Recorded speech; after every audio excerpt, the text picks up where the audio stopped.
Hey guys, Hippie Hebrew Homestead here. We're just heading down over to the garden on a little field trip.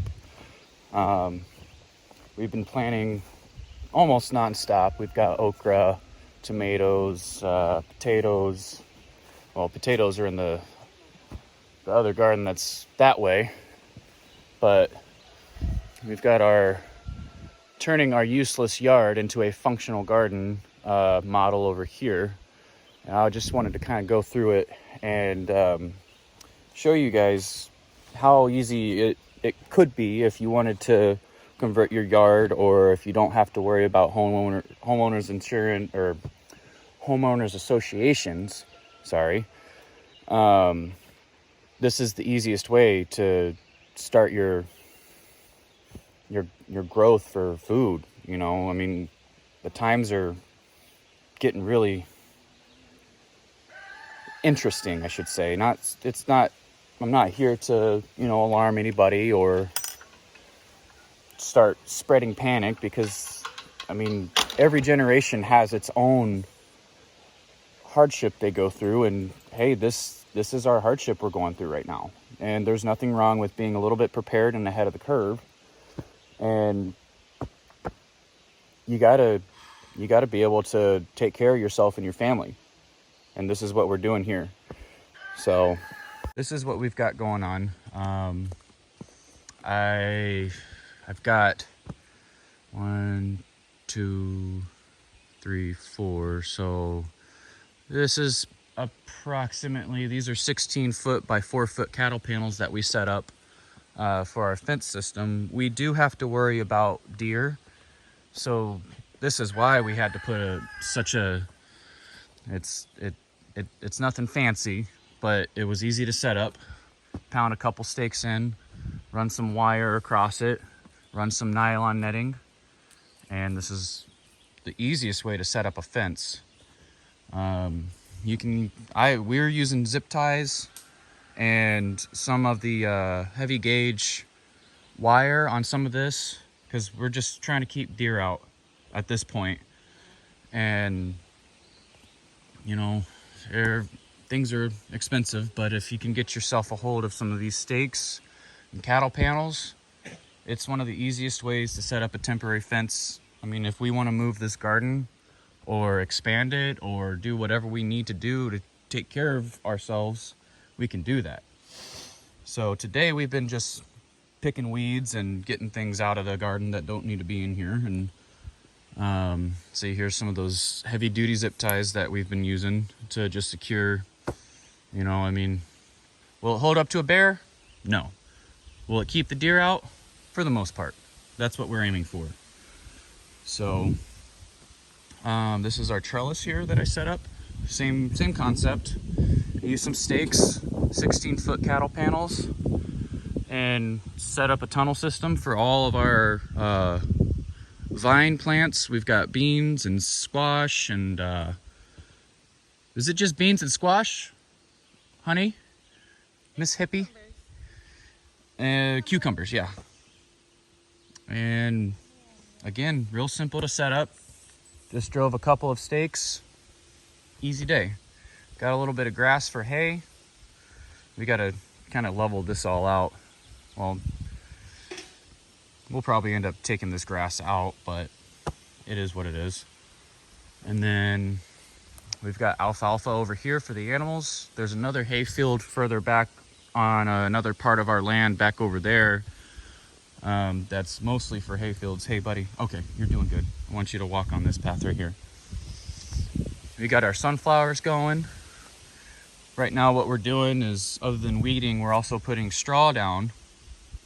And we're doing, we're gonna be doing this mulch because we have a ton of free mulch like that we're gonna be putting throughout the walkways to kind of clean it up and make it look a little better, but also for functionality of water retention. We're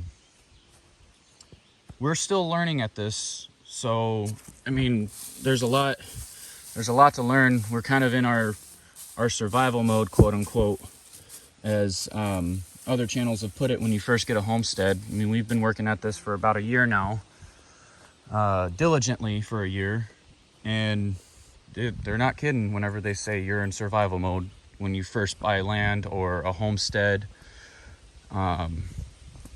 It's no joke. It's a lot of work, and the fruits of your labor will be, you'll appreciate growing your own food as opposed to, you know, going and buying it at the store is great. You have to do that sometimes, but I mean, once you start growing your own food and saving money on groceries and vegetables and produce, it's worth it.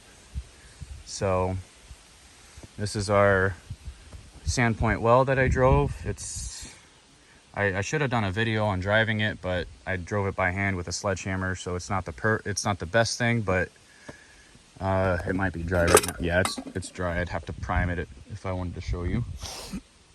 But this is where we're at, and you know, just we got to keep our heads up, and this is a perfect way to do it, is having your own garden. It's very therapeutic. I mean, I can put hours in on this, and it's great. So over here we've got the Three Sisters growing. We're trying out the Native American method of growing your Three Sisters, which is corn, beans, and squash. So the squash provides the ground cover. Yeah. The corn provides the stock for the beans to grow up. Yeah. And then I think there's a little bit more to that, but that's the three basic sisters and the principles of them. So yeah, that's the garden. So there it is.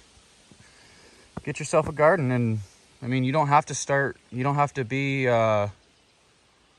be super huge with your operation. I mean, it's not something that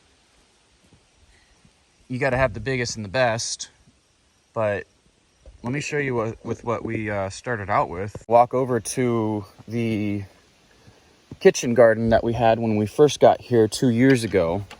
That provided us with a little bit of food before things were, before inflation really set in. I don't know if I can say that, but it is what it is. So this is where we started out. I'm walking back over towards the house, and it's more of the herbs that we wanted to grow and have on hand. You can dry them out in your house, hang them over your kitchen window or something, whatever you've got.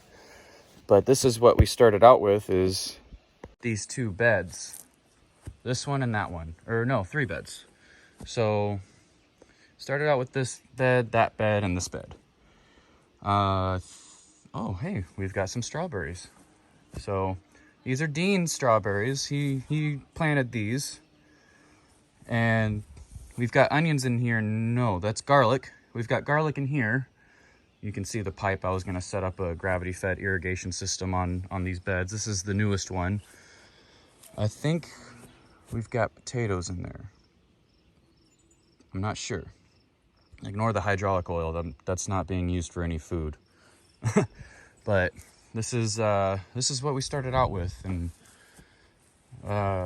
it doesn't take much to start your journey on being a little bit more sustainable and self-sufficient.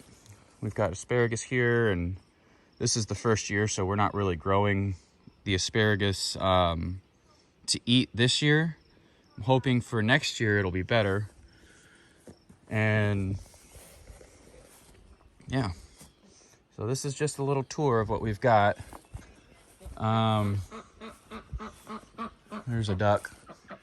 I dropped a tree, and I gotta get it cleaned up. So that's what I'll be doing for the rest of the day.